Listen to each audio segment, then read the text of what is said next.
Ok, compañeros, una disculpa por ahí, siempre cuestiones tecnológicas, ¿verdad? Pero bueno, Sí, no vamos te a preocupes. continuar donde nos quedamos. Este, y aquí vamos a compartir. Y aquí estamos. Listo. Muy bien. Vamos a continuar.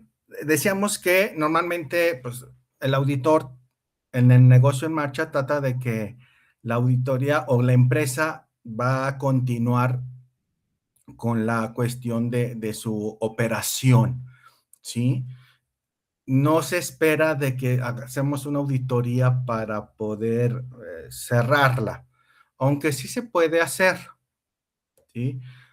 También es muy importante en la vida de una empresa saber en qué momento cerrarla para poder, ahora sí que retirar nuestros recursos y recuperar lo más que se pueda, ¿no? Y pagarle a nuestros pasivos, a los inversionistas, o si somos nada más nosotros como empresarios, a la hora de pagarle a los empleados, todos los pasivos y todo, a la hora de vender los activos, todavía nos quede dinero para poder comenzar otra, otro proyecto, ¿no? Pero normalmente, pues la auditoría es para darle continuidad y que la empresa dé continuidad a la misma a través de los años, ¿no? Y se está viendo su proceso cada vez. ¿Ok? Después está la evolución de la auditoría en México. O sea, en México ha sido una situación que se ha dado paulatinamente, ¿sí? No nació por gusto, sino por una necesidad de transparencia y profesionalización. Hoy en día, el auditor mexicano es un profesional globalizado que compite bajo los mismos estándares de un auditor en Nueva York o en Londres o en Berlín, en donde ustedes gusten y manden, que significa que la persona que se especialice en auditor, ya sea auditor fiscalista, auditor financiero, realmente está obteniendo el valor, obtiene los valores de un auditor global. ¿Por qué? Porque está bajo las mismas normas internacionales, ¿no? Se maneja bajo las mismas normas internacionales. Bueno, los inicios fue en los inicios del siglo XX, estamos hablando entonces de los 1900, la influencia de firmas estadounidenses y británicas debido a la inversión en ferrocarriles y minería. Pues estamos hablando que en esa época era la época de don Porfirio Díaz, donde él tenía muy presente que quería modernizar a México y lo hizo con inversiones extranjeras.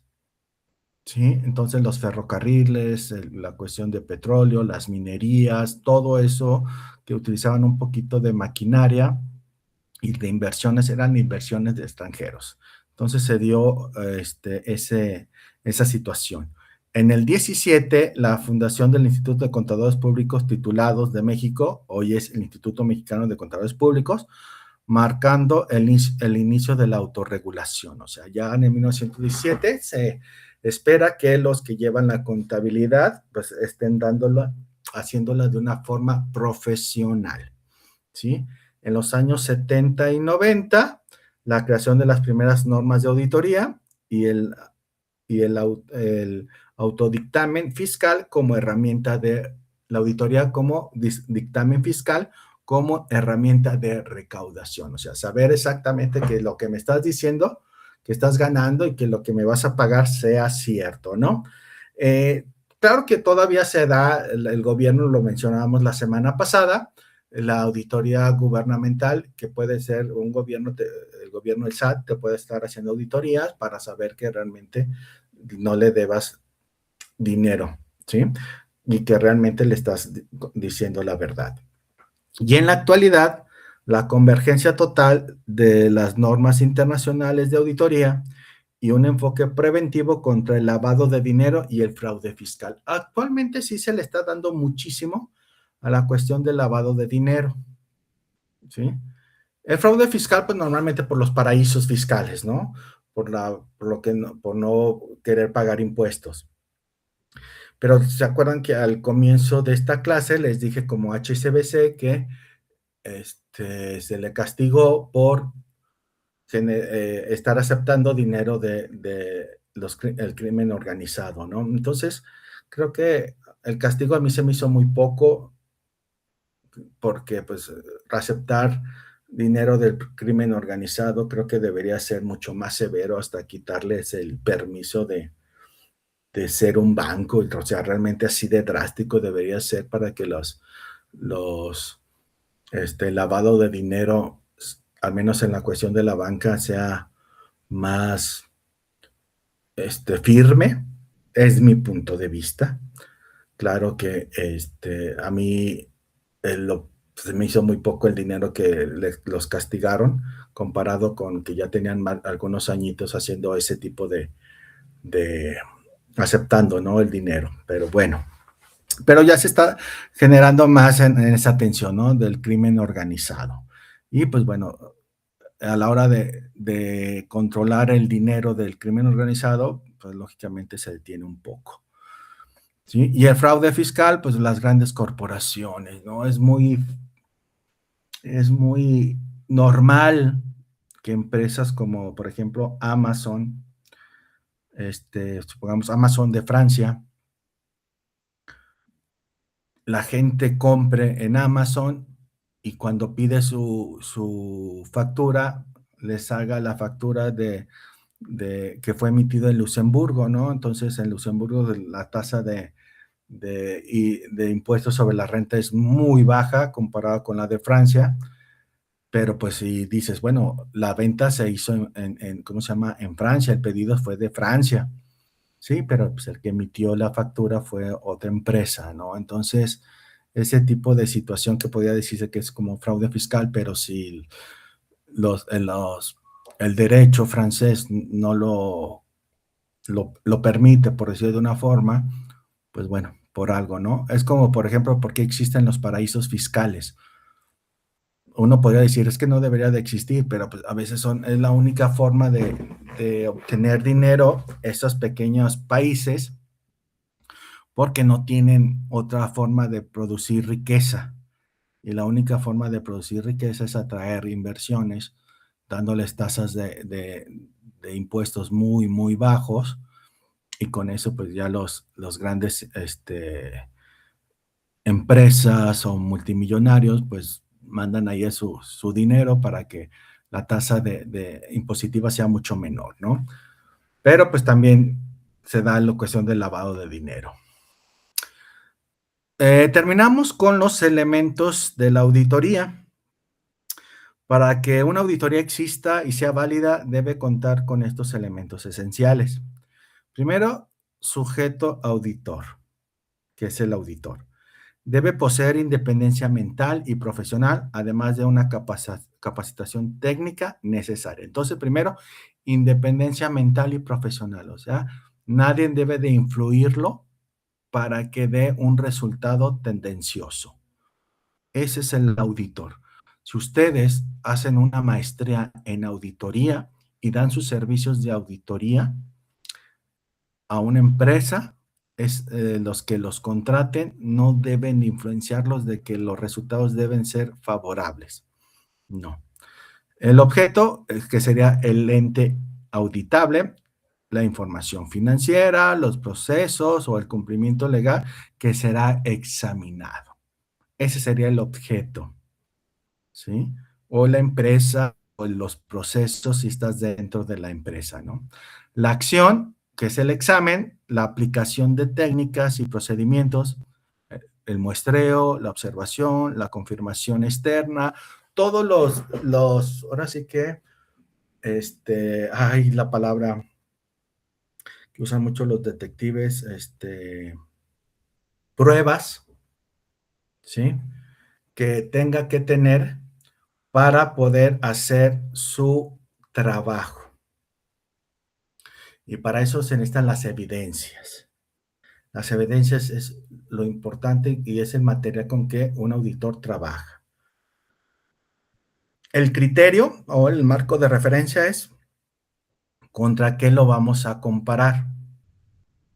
Y aquí están pues las normas internacionales financieras, las leyes fiscales, manuales internos, etcétera. O sea, no se puede hacer una auditoría, es lo que les decía al principio, no se puede hacer una auditoría si no hay algo que tengamos que revisar comparado con algo, ¿sí? Revísalo si estoy haciéndolo bien, ok, ¿comparado con qué?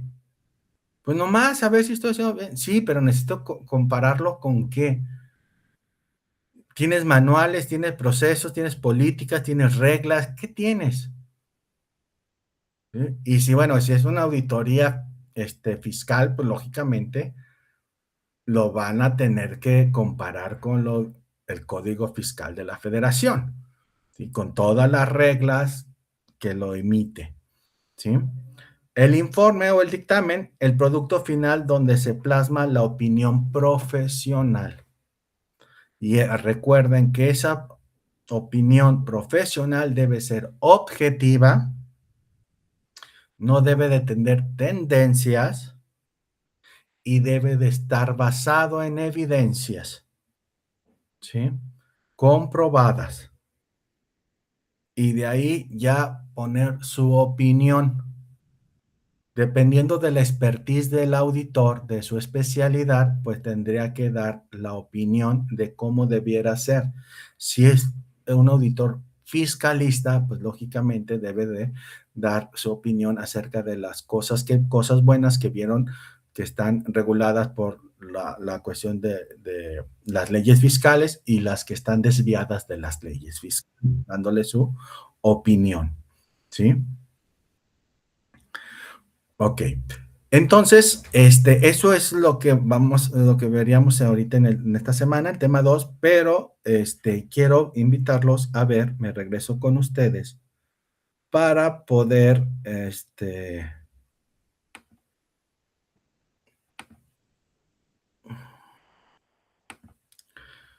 para poder compartirles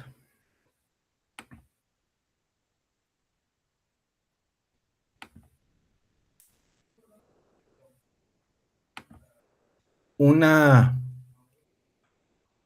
un video que les voy a pasar después el link de una empresa que realmente rompió todas las normas y les va a gustar. Más bien, espero que les guste. Ahí les va.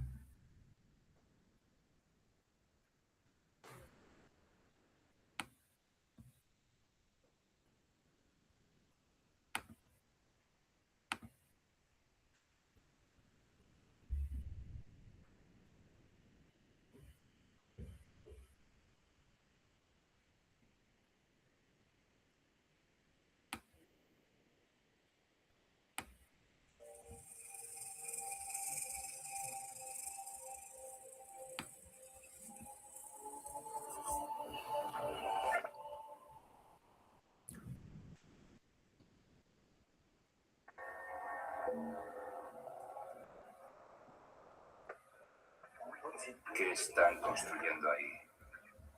¿Qué diablos están construyendo ahí?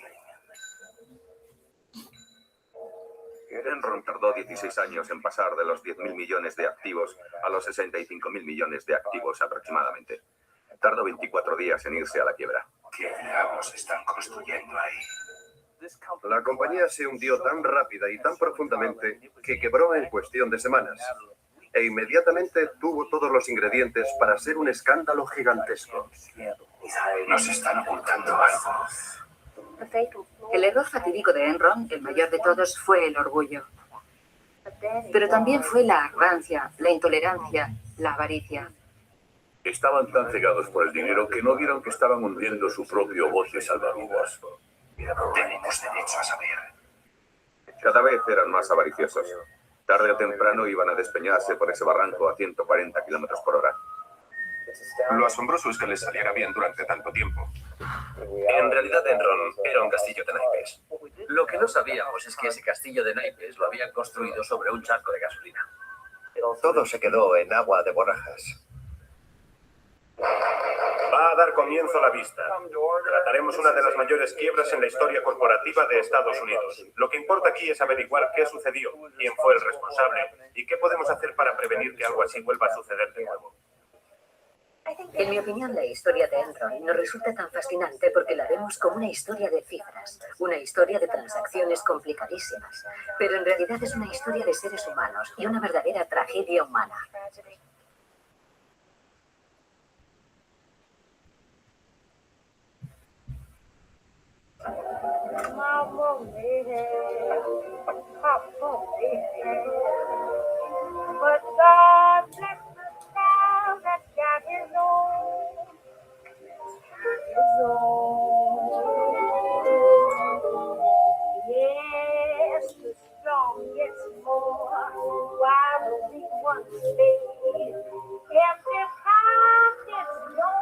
Enron. Los tipos que estafaron a América.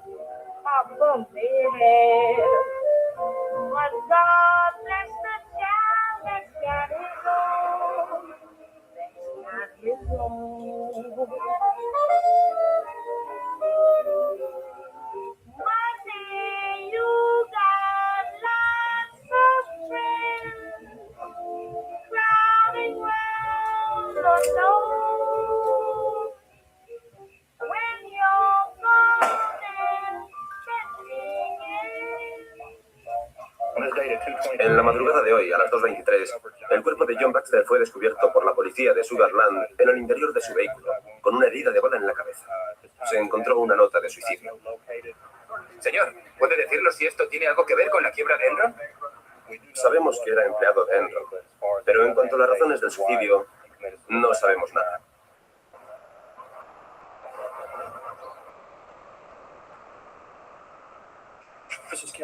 Señor Skilling, permítame tocar un tema un tanto penoso. Me refiero, por supuesto, al suicidio de Cliff Buster. En su declaración inicial, usted dijo que era su mejor amigo. Antes de su muerte, ¿solía tener muchas conversaciones con él? Sí. ¿Y alguna de ellas estaba relacionada con Enron? Sí. No hay nadie que conociera a Cliff que no se diera cuenta al final de que estaba destrozado por lo que había pasado. Cliff vino a mi casa y me dijo, nos están llamando pederastas.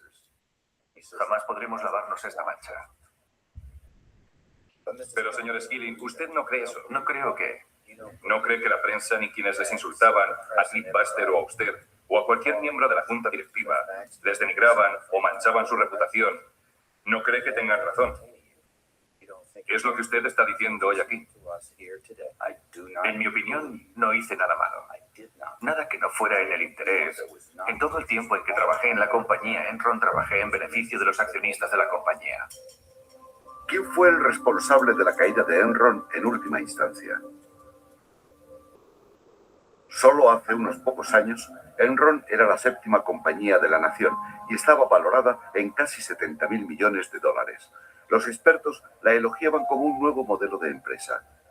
En este parque operaban los mejores y más brillantes de Estados Unidos, trazando el rumbo futuro de la energía y la electricidad. En lo más alto de todo, cada uno con su propia escalera privada, Ken Lay y Jeff Skilling habían construido sus lujosos despachos privados. Los llamaban los chicos más listos de la sala. Eran los capitanes de un barco demasiado poderoso como para hundirse nunca. En el Titanic, el capitán se hundió con el barco. En Enron, a mí me da la impresión de que el capitán primero se concedió una prima a él y a algunos de sus amigos. Después se montó en un bote salvavidas con algunos de los peces gordos, mientras gritaba a los que quedaban atrás, «¡Todo va a salir bien!». Al igual que Skilling, Ken Lay afirmaba no haber hecho nada malo. Podríamos hablar con usted, somos de la CNN. Hoy no, gracias. Aparte de la cuestión financiera, también hubo sospechas de una conspiración política. Enron había sido la empresa que más había contribuido a la primera campaña presidencial de George Bush. No es un asunto político, es un asunto empresarial. Enron había hecho donaciones a un montón de gente por todo Washington. Y ciertamente si acudían a este gobierno para que les ayudara, les salió mal.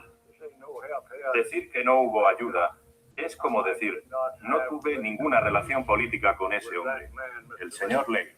¿Y qué me dice del hecho de que George Bush llame a Kelly el muchacho Kenny? Ese apodo es mío y me oiría llamárselo a mi marido.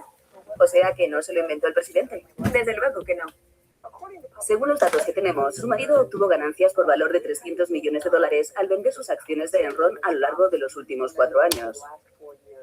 ¿Qué ha pasado con todo ese dinero? Se acabó. Se acabó. No queda nada. Estos son los documentos triturados que tenemos como pruebas en contra de Enron. La gente que tenía información privilegiada de la empresa había estado liquidando acciones por valor de $1.000 millones durante los meses anteriores. ¿Convirtieron acciones por valor de 66 millones de dólares? No lo sé, pero no tengo conmigo los datos. ¿Le sorprendería saber que sí lo hizo? No, no me sorprendería. El señor Fastow solo obtuvo 30 millones de la venta de sus acciones de Enron, pero sacó otros 30 millones con sus operaciones indirectas. Pienso que hubo una reacción inmediata de indignación cuando la gente se enteró de la cantidad de beneficios que habían obtenido Ley, Skilling y Fastow y de lo sumamente artificial que había sido la compañía. La noticia de la destrucción de documentos en Enron planteó muchas preguntas.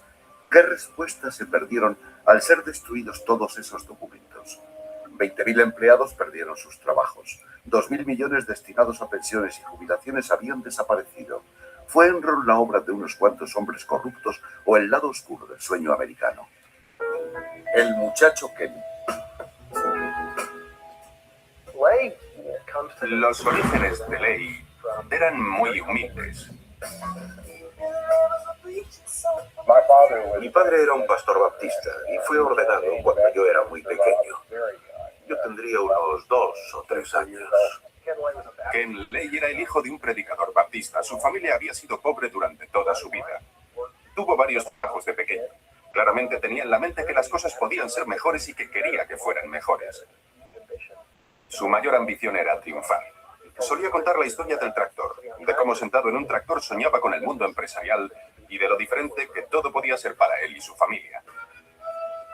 Ley era doctor en económicas y desde muy joven se convirtió en un partidario a ultranza de la liberalización. En este sentido se adelantaba a todos. Pensaba que los mercados de energía debían liberalizarse y en concreto la industria del gas natural, que estaba coartada por el control gubernamental. E hizo mucha presión en Washington para cambiar todo esto.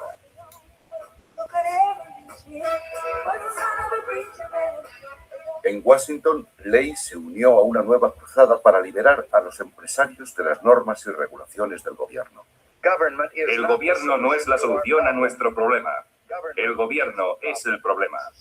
Las sociedades que han logrado el progreso económico más espectacular y con una base más amplia en un periodo menor de tiempo no son aquellas que están más estrechamente controladas, ni necesariamente las más grandes o las más ricas en recursos naturales. No, lo que las une a todas es su voluntad de creer en la magia del mercado.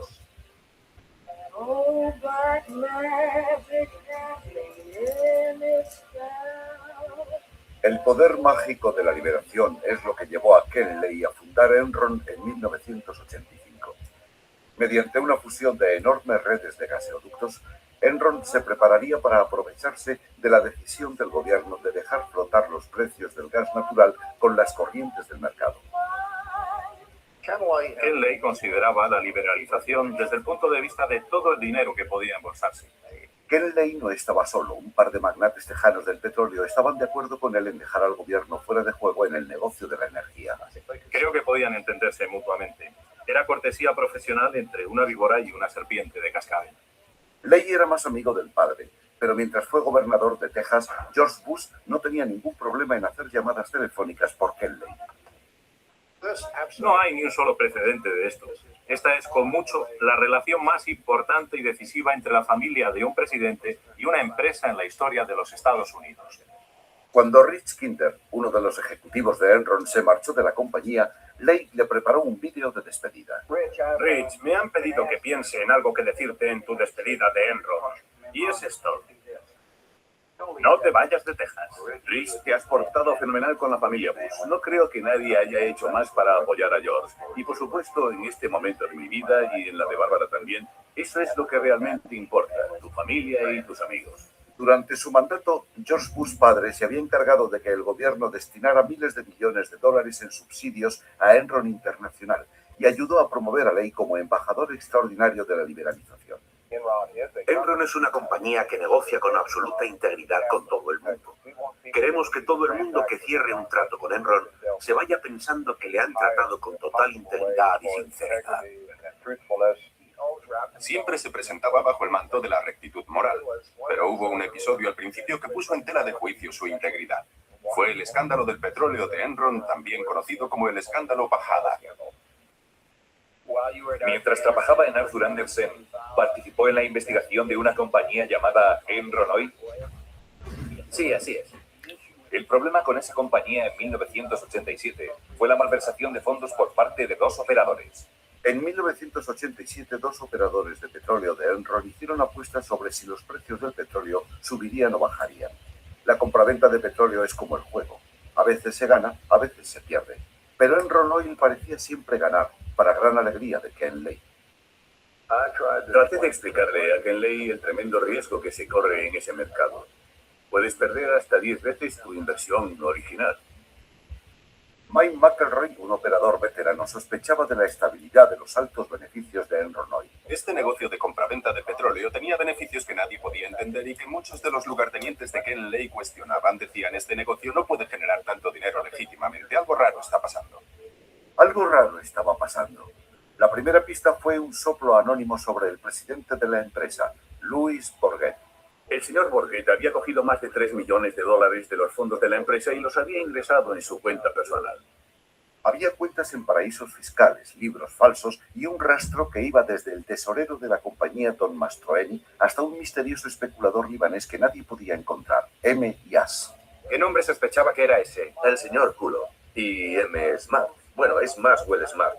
Verá, estos tipos hacían juegos. Bourget y Mastroeni fueron llamados a Houston. Primero, presentaron a Enron documentos bancarios falsificados. Después, admitieron que habían desviado beneficios de la compañía a cuentas personales. Se avisó a los directivos de Enron. También se llamó a los auditores para que investigaran el asunto. En la reunión de la Junta, los auditores le dijeron a Ley que Bourget y sus operadores estaban manipulando ingresos, destruyendo documentos de operaciones de futuro y probablemente jugando más allá de sus límites. Al día siguiente averiguamos que la decisión de Ley fue básicamente no cambiar nada en lo que se refería a las operaciones. La razón que dio fue que esta era la única parte de la compañía conjunta que tenía beneficios y que no podía, por tanto, matar la gallina de los huevos de oro. No se despidió a los operadores, ni siquiera se les abrió un expediente. En lugar de eso, Enron envió un telex a Bourget. Por favor, sigue haciéndonos ganar millones. En lugar de reducir el riesgo de Enron, Ley alentó a sus operadores a jugar más, pero entonces su suerte cambió. 2 meses después me llama histérico diciéndome que habían extraído 90 millones de dólares durante los 5 días anteriores. Lo que podemos hacer es tratar de averiguar qué tipo de guerrilla hemos soltado allí. McElroy se subió al primer avión con destino a Nueva York. Sabía que Mastroeni tenía otra copia de los libros y estaba dispuesto a hacer lo que hiciera falta para conseguirlos. Me planté delante de Tom y le dije que iba a pasar una de dos cosas. O bien uno de los socios operadores que estaba compinchado con Bourget, un traficante de armas alemán, le mataría o que lo mataría yo. Le dije, te localizaré, te encontraré allá donde vayas, tarde o temprano te pillaré. Al día siguiente, Mastroeni vino con los libros originales. Los operadores habían especulado con todas las reservas de Enron. Gracias a su rápida intervención, McElroy se marcó un farol en el mercado y logró salvar la compañía. Después de lo de Valhalla, Ken Lay insistió en que se había sorprendido con la actuación tan imprudente de los agentes. Pero Ken Lay estuvo al corriente todo el tiempo de los riesgos que se habían tomado. Había visto los informes que le advertían del comportamiento de los intermediarios financieros. Desde la caída de Enron, Ken Lay ha afirmado que no se le puede responsabilizar de cosas que no conocía. Se parece a lo que dijo sobre Valhalla. ¿Usted cree que no lo sabía? Solo puedo responder por una cosa. Puedo responder por lo de Valhalla, porque Ken Lay sí que conocía lo que había pasado, porque yo mismo se lo había dicho. Los auditores le dijeron categóricamente al señor Ken Lay que debía despedir a los dos operadores culpables. Lay leyó el informe, leyó su presupuesto y calculó el dinero que esos dos ejecutivos le estaban haciendo ganar y cuánto perdería si los despedía. Mi conclusión es que este individuo antepone los beneficios a los escrúpulos en lugar de tomar medidas contra el fraude que se está cometiendo delante de sus narices. Mastroeni fue hallado culpable, pero quedó en libertad condicional. Forget fue hallado culpable de fraude y cumplió 1 año de prisión. Con su hombre más rentable en la cárcel, Kenley tenía un problema. ¿Quién iba a ganar ahora el dinero para Enron? Cada año, cada día, cada semana se te tienen que ocurrir ideas nuevas. Un hombre con una gran idea.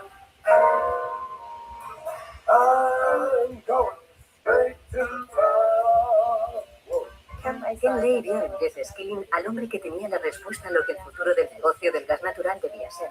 Kenley además se consideraba un visionario y le gustaba la gente con una gran imaginación. Le gustaba la gente con grandes ideas. Y Jeff Skilling era el que tenía las ideas más grandiosas. La mayor idea de Jeff Skilling fue encontrar una nueva fórmula para suministrar energía. En lugar de ceñirse al fluido físico del gaseoducto, Enron se convertiría en una especie de mercado de valores para el gas natural. Era una idea mágica nueva, transformar la energía en un instrumento financiero que pudiera cotizar como las acciones y obligaciones. Y esa era la gran idea. En 1992, usando esa gran idea, nos convertimos en el mayor comprador y vendedor de gas natural de Norteamérica. Jeff era como el profeta. Vino y dijo, ahí fuera hay todo un mundo nuevo esperándonos. Olvidaos de todo esto del gaseoducto, de las conducciones terrestres, del gas por aquí y por allá. Podemos volver a crear esta industria por completo. Amanda Martin, una abogada de Vinson y Elkins, fue una de las primeras ejecutivas que Jeff Skilling contrató y se convirtió en parte de su círculo íntimo. El entusiasmo se palpaba. No se imaginan lo orgullosos que estábamos todos de estar allí. Por supuesto, teníamos un jefe que nos transmitió la seguridad que nos hacía creer que si éramos listos, podíamos lograr cualquier cosa. Y lo esencial, empezamos a ganar dinero. Y eso en sí fue la reafirmación de que esto podía ser algo grande. Skilling vio la oportunidad de construir una nueva industria y de empezar un negocio desde cero. Pero antes de unirse a Enron puso una condición específica. Tendrían que autorizarle a utilizar un tipo especial de valoración de inversiones llamado inversiones a precio de mercado. Arthur Andersen firmó y la Comisión de Valores lo aprobó. Recuerdo que entré y pensé, ¿qué está pasando aquí? Cosi y todo el mundo estaban entusiasmados. Trajeron champán. Nos habían concedido el sistema de valoración de inversiones a precios de mercado. A menudo pienso con cuánta nitidez recuerdo ese momento. Y ese fue el principio de una cadena de hechos que provocaron la caída de Enron. El sistema de valoración de inversiones a precio de mercado permitía a Enron reservar beneficios futuros potenciales justo en el momento del cierre de un negocio. Por muy pocos ingresos reales que la compañía tuviera de cara al exterior, los beneficios de Enron podían ser lo que Enron quisiera que fuesen. Muy subjetivo. Y dejaba la puerta abierta a la manipulación. Decían cosas como, dentro de 10 años venderemos electricidad de esta central a X dólares por kilovatio. Y no había manera de probar que eso se pudiera hacer. Bueno, Hola, buenos días. ¿Qué tal? Por fin, Me alegro de verte. Bien, me alegro de verte, Tom. Siéntate. Hemos trabajado mucho en esto y hemos tocado todos los registros. Mira lo que tenemos. Hicimos 20 millones el año pasado. Creo que este año podemos hacer 120 millones de dólares. Operaciones. Hicimos 10 millones el año pasado. Creo que podemos llegar a los 64 este año. Esta es la clave. Pasaremos del sistema de valoración a precios de mercado a algo que yo llamo CFH, Contaduría de Valor Futuro Hipotético. Si hacemos eso, podremos añadir tropecientos millones al balance final. Jeff, estupendo. Me parece fantástico. Jeff, gracias. Ha sido una actuación soberbia. Vas a llegar muy lejos, chico. Probablemente a director de la compañía algún día. ¿Tú crees? Estoy segura. Realmente pensaba que esa idea lo era todo y que cuando se te ocurría una idea lo lógico era poder asegurar los beneficios de esa idea inmediatamente, porque de lo contrario, alguien de menos valía se beneficiaría en el futuro de lo que se le había ocurrido a algún genio en el pasado. Cuando Jeff Skilling solicitó una plaza en la Facultad de Empresariales de Harvard, el profesor le preguntó si era listo. Respondió, soy puñeteramente listo. Uno de sus libros favoritos era El gen egoísta, un relato sobre cómo la naturaleza humana se ve dominada por la avaricia y la competitividad cuando se trata de transmitir nuestros genes. En Enron, Skilling quería dar rienda suelta a los instintos básicos de la supervivencia de los más fuertes. Jeff tenía una visión darwinista del funcionamiento del mundo. Era famoso por haber dicho al principio de estar en Enron que el dinero era lo único que motivaba a la gente. La idea de Skilling sobre cómo debía funcionar el mundo afectó completamente a todos los aspectos de la práctica corporativa en Enron. Instituyó el sistema llamado CRR o Comité de Revisión de Rendimiento. Según esto se clasificaba a la gente en una escala de 1 a 5. Más o menos un 10% eran un 5, y esa gente era la que había que despedir. De ahí que se conociera como clasificar y arrancar. Personalmente, pienso que el CRR es el proceso más importante que podemos llevar a cabo en la compañía. Todavía no he oído de ninguna compañía que haya tenido éxito despidiendo a un 15% de su plantilla cada año solo por el hecho de que los otros empleados les hayan votado. De manera que cuando ese grupo te está evaluando, estás conociendo de manera directa lo que Ken y yo pensamos que deben ser los objetivos de la compañía y cómo encajas en esos objetivos. Era un proceso brutal. Que un chico de 25 años pasara por ese tipo de evaluación y saliera con un buen resultado, y que como consecuencia de eso se le diera una prima de $5 millones, es algo que no se ha repetido muchas veces en la América corporativa. Nuestra cultura es una cultura dura. Es una cultura muy agresiva. Y en Enron nadie era más agresivo que los operadores.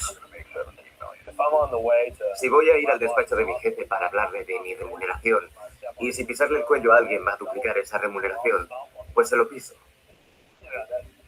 Así es como era la gente allí. En el lado de las operaciones bursátiles, llegamos a ser la casa más grande y más implacable de la ciudad. Si querías estar en el mercado, tenías que hacer negocios con Enron forzosamente.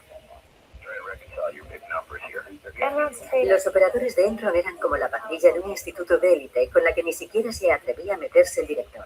Se habían convertido en el motor más importante de los beneficios que declaraba la compañía. Abrazaron la creencia de Jeff Skilling y Ken Lay en el mercado libre y la convirtieron en una ideología. Pero la presentaron casi como una nueva religión económica. Enron Online cambiará los mercados de muchísimos artistas.